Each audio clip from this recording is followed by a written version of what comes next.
Olá, pessoal. Bom, continuando aí com nossos princípios do Solid, né? Nós já falamos aqui no primeiro vídeo do Single Responsibility, Open Closed e hoje vamos falar do Liskov Substitution, certo?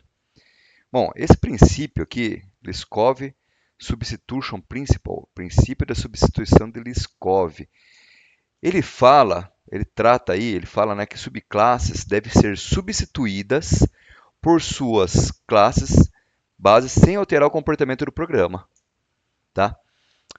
Na verdade, ele mostra como a gente poderia utilizar aqui classes como heranças, né, subclasses e superclasses, de forma correta, tá? Sem prejudicar o comportamento em ambos os casos na chamada aplicação, tá? Ele fala aqui, ó, em outras palavras, se S é uma subclasse de T, então os objetos de T devem ser substituídos por objetos de S sem que o código que utilize T precise ser alterado, tá? Ficou meio confuso, né? Vamos tentar olhar os exemplos aqui, ó. Então, um exemplo bem simples, tá? Nesse caso aqui, ele vai mostrar o comportamento esperado utilizando o princípio de Liskov. Então, nós temos aqui uma classe A e uma classe B, tá? B estende A. É só isso que está acontecendo aqui, ó. B está estendendo A, ok? E nós temos aqui, ó, os atributos iguaizinhos em A e em B.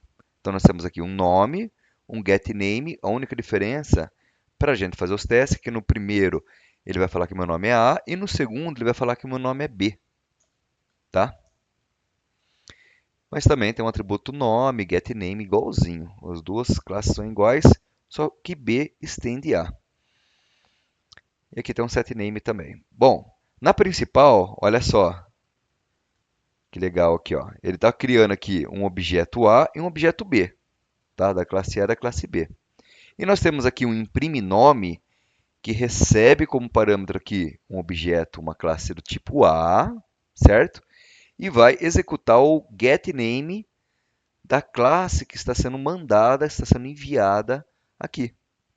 Então, se nós temos aqui objeto A, objeto B, passando como parâmetros para esse método, então nós temos esse comportamento que é o esperado, né?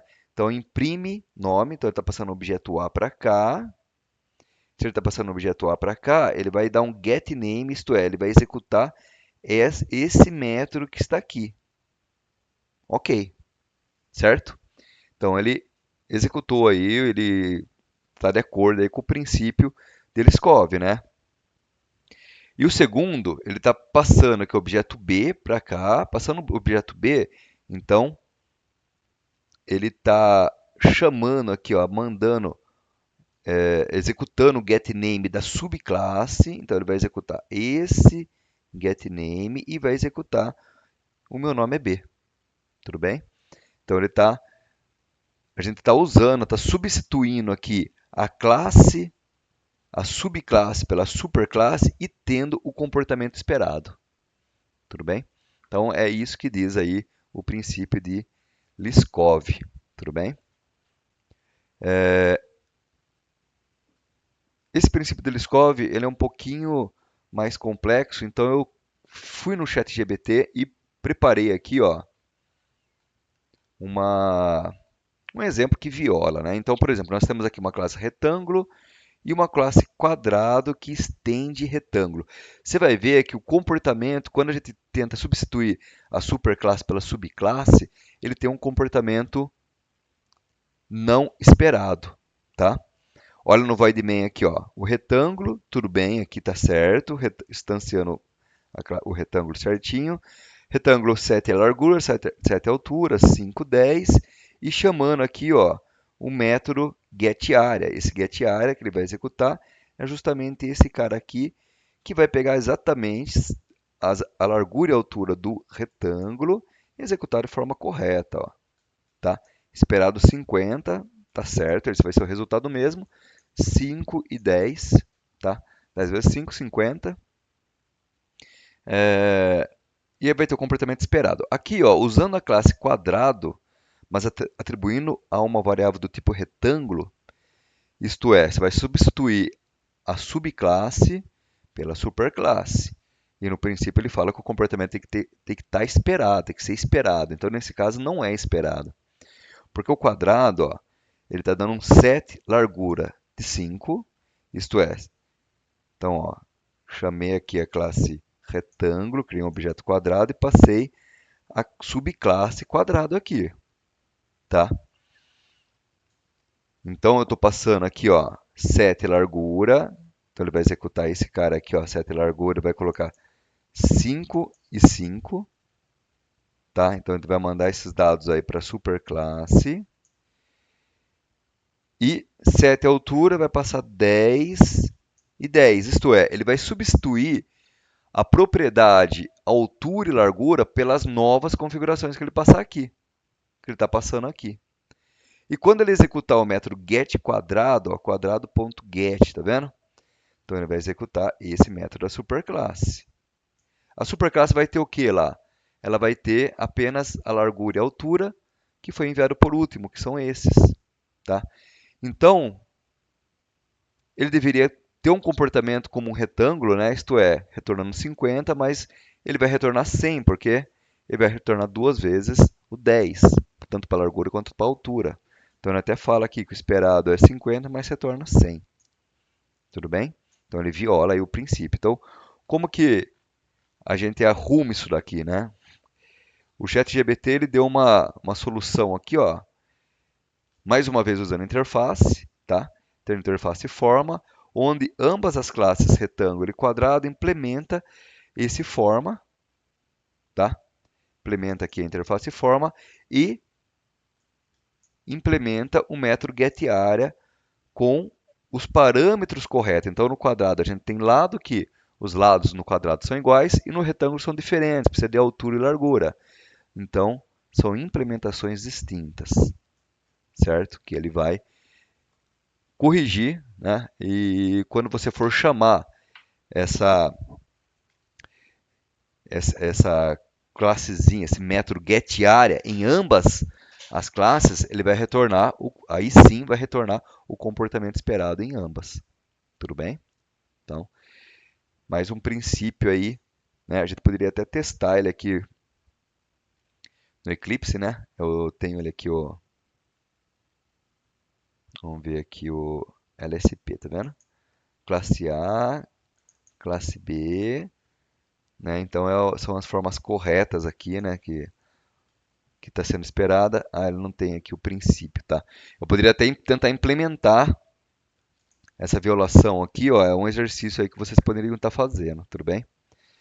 E verificar como, nesse caso, usando a interface, ele vai ter o comportamento esperado. Só para a gente testar aqui, né? Sem o Eclipse, se eu for rodar isso aqui no Eclipse, ele vai demorar bastante, né, para implementar todos esses métodos, mas se eu pegar aqui, ó, o quadrado igual a new quadrado, aqui no caso, ó, né, então eu vou pegar essa classe, eu vou passar, chamar o objeto aqui, ó, ponto .set lado, certo? E vou passar os lados que eu quero aqui, né? Então, teoricamente, se eu chamar o método ponto getArea, no caso aqui, ó, ele vai estar multiplicando esse valor, né? Retornando aqui o valor 100, que é o esperado, tudo bem? E no retângulo a mesma coisa, só que no retângulo eu vou dar um set largura e altura, chamar as duas informações, os dois lados aí do retângulo, certo? Dessa forma aqui a gente consegue manter, né, seguir aí o princípio de Liskov. Certo, pessoal? Vamos lá então no próximo, Interface Segregation Principle. Esse Interface Segregation Principle, o princípio da segregação de interface, é bem simples de entender e muito útil, tá? Então, por exemplo, nós temos aqui uma impressora, certo? Pode ver, pode ver que é uma interface. E essa interface ela está sendo implementada por uma impressora simples, ó, Simple Printer, certo? Isto é, esse princípio ele fala que uma classe não deve ser forçada a implementar a interface que não utiliza, tá? Então esse é o conceito desse princípio. Isto é, uma impressora simples, ela não precisa implementar um método que ela não faz, como por exemplo escanear e fazer fax, por exemplo, tá? Se ela tiver que implementar dessa forma, ela vai ter que fazer uma tratativa de erro, tá? Falando que scanner não é suportado, fax não é suportado, tudo bem? Como que ele tem refatório isso daqui? Nós temos que criar interfaces separadas. Então, uma interface printable, né? Então, a impressora que imprime, uma interface para scanner e uma interface aqui para fax, tudo bem? E aí, a hora que a gente pega uma multifuncional, uma impressora multifuncional, por exemplo, a gente usa o princípio que o Java ele permite herança múltipla, então ele permite com que ele implemente várias interfaces, e aí a gente pode chamar várias interfaces, tá? Que numa multifuncional dá certo. E, porém, numa impressora mais simples, né? Então, se a gente pegar essa impressorinha simples aqui, ó, o que que ela teria que implementar no caso, né? Então, a gente criaria uma classe Simple Printer, agora no caso, né, vai ser certo, tá? E ela vai implementar o que aqui, né? O, essa interface, certo? E aí executar apenas o método que ela faz, que ela executa, né? Que no caso vai ser, deixa eu pegar aqui, ó, pronto, ó. Esse override aqui, ó, certo? Olha lá, override, print, é a única coisa que ela faz, e ela vai estar aí imprimindo corretamente, ela vai estar executando um método que ela suporta, tá? E aí a gente consegue adequar e refatorar nosso código para esse princípio da segregação de interface, tudo bem? Então, muitas vezes, né, a gente vai fazer interface, a gente não sabe exatamente como organizar isso, né? Faz uma interface Deus ali que serve para todas as classes, tá? E esse princípio ele vem falando que você não precisa fazer isso, tudo bem? Certo, pessoal. Aí o último princípio, ó, Inversion Principle, né? O princípio da inversão de dependência. A inversão de dependência, a gente consegue ela com injeção de controle. Então, eu até fiz um vídeo aí no canal mostrando inversão de dependência com injeção de controle, né? A gente consegue inversão de dependência com injeção de controle, tá? Então, é o último princípio aí do Solid, e esse princípio é bastante importante. É mais um princípio que usa os conceitos de interface, tá? Podemos usar classes abstratas também. Então a gente consegue dar uma utilidade para esse tipo de classe. Olha lá, esse princípio estabelece que as dependências devem ser invertidas, de forma que as classes de alto nível não dependam das classes de baixo nível, tá? E sim das abstrações. É mais um princípio para melhorar o desacoplamento entre classes. Dessa forma, você consegue fazer manutenções, né, alterações de uma forma mais fácil. Então, nesse exemplo, vocês vão ver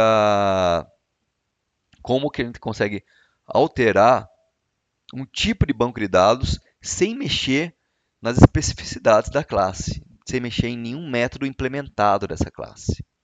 Tudo bem? Então, nós temos, nesse exemplo aqui, ó, tem até o exemplo errado aqui, né? Nós temos um MySQL Connection, uma conexão via MySQL, aqui as especificidades para conexão via MySQL.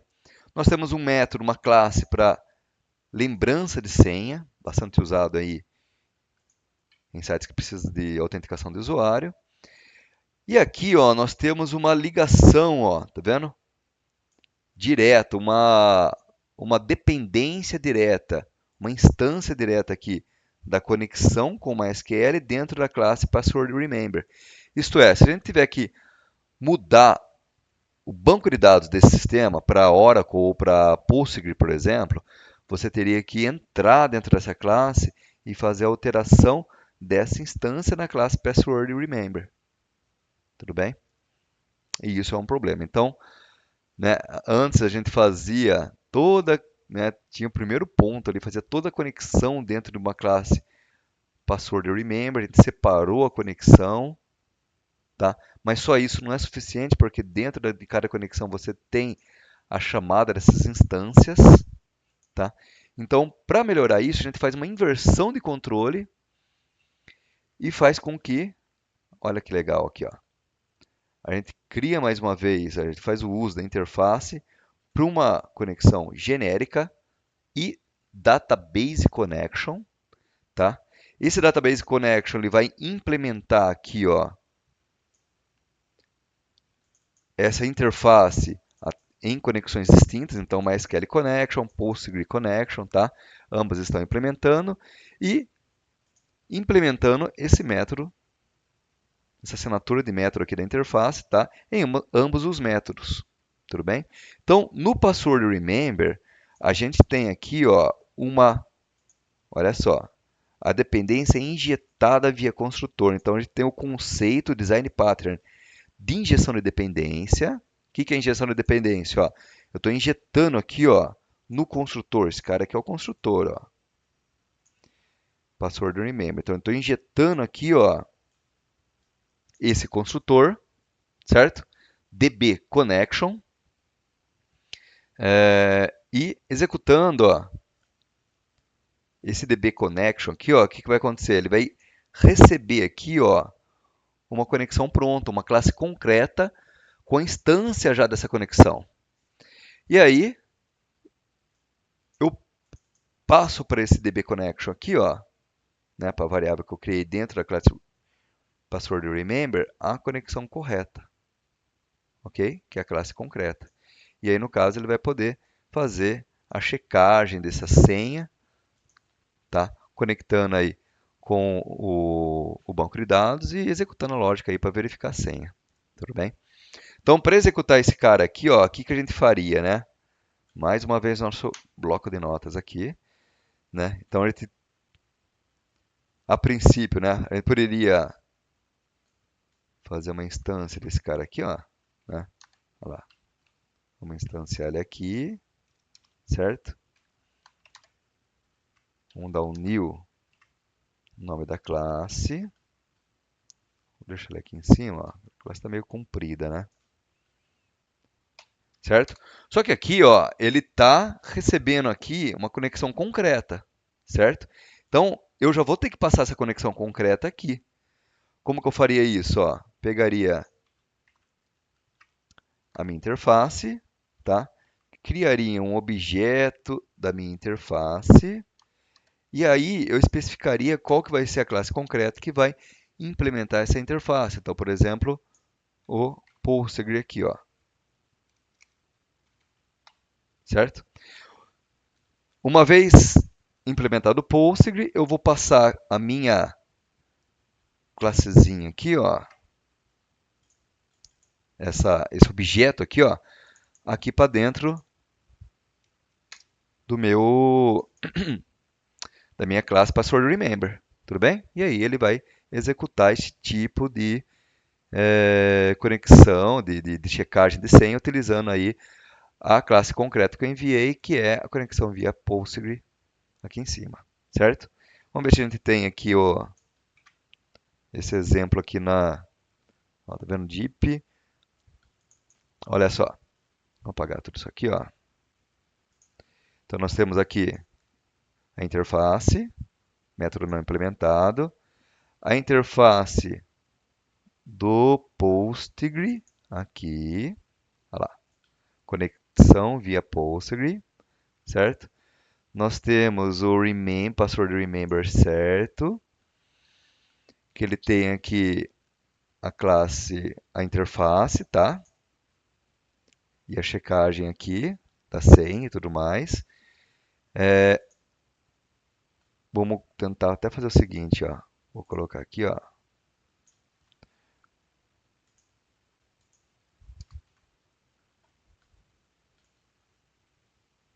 Executando o construtor do... Certo? Vamos ver aqui, ó. Não sei nem se eu tenho já implementado isso aqui ou se eu vou ter que fazer ele aqui. Enfim, pessoal. Ó, deixei até aqui o exemplo do Open Close. Esse exemplo aqui, ó. Open Close Principal.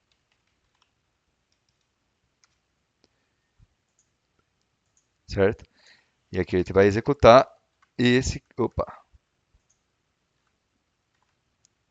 carinha. Vamos ver se ele vai executar direto, vai dar aquele problema que aconteceu no outro lá. Vamos ver, ele vai pedir para criar lá. Quando ele pede para criar, então eu vou ter que, ó, vamos colocar assim. Vamos lá, Deep, vamos chamar aqui a nossa interface, tá? Vamos jogar ele aqui.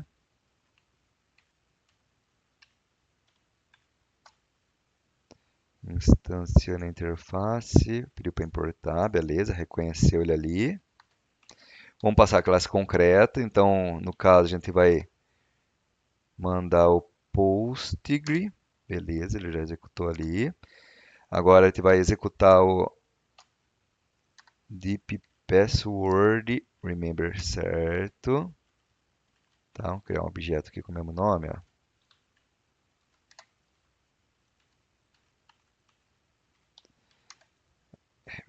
Isso.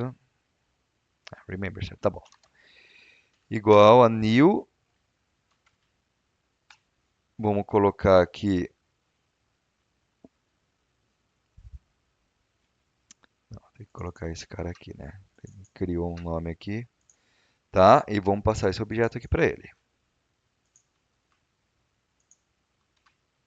Beleza, vamos tentar executar ele aqui, ó. Vamos ver o que ele vai. Executando o construtor deep, vendo? Password remember correto. Então, ok, vamos só vir aqui no deep password remember, disconnection, beleza. Aqui vamos, não tá certo, que o nome é comprido, eu achei que tivesse um espaço aqui. Beleza, então db connection, connect, tá? Então esse connect aqui, ó, vamos ver de onde ele está chamando, da interface, mas como eu estou passando a classe concreta, ele vai ter que executar ali. Então vamos chamar esse check password aqui, ó, tá? Então fiz isso aqui. Vamos pegar aqui, ó, objeto remember, certo? Ponto, check password. Vamos salvar e vamos executar para ver se ele executa a conexão via Postgre aqui, ó. Beleza? Executou. Se eu quiser fazer a alteração do Postgre, eu simplesmente não mexo mais nada no meu sistema. Olha que legal, ó. Eu só passo o banco MySQL Connection, executo ele aqui, ele faz a troca para mim. Tudo bem? Então é isso, pessoal. Olha lá. Quais são os benefícios, ó? Software mais flexível, né, tá? Agora, Password Remember pode trabalhar com qualquer banco de dados que implemente a interface. Maior testabilidade para testar a classe Password Remember. Podemos criar uma implementação de teste de DB Connect, facilitando a criação. Então, uma vez criado esse caso de teste, você não precisa mudar mais, se você não vai mexer mais nessas classes. É muito parecido com o princípio de Open Close Principle. Modularidade, a arquitetura do código se torna mais modular, né, permitindo que diferentes partes dos sistemas evoluam independentemente, tá? Melhorando até aí a questão do acoplamento. Tudo bem, pessoal? Então, esses foram os princípios aí do Solid, tá? Esse material eu vou colocar no Teams, tá? Todo esse material, o PDF aqui dos conceitos e mais os códigos, mas também eu vou deixar no GitHub, eu vou colocar na descrição, tudo bem? Então, até mais, obrigado por assistir e tentem fazer aí as execuções de teste para treinar, tudo bem? Até mais.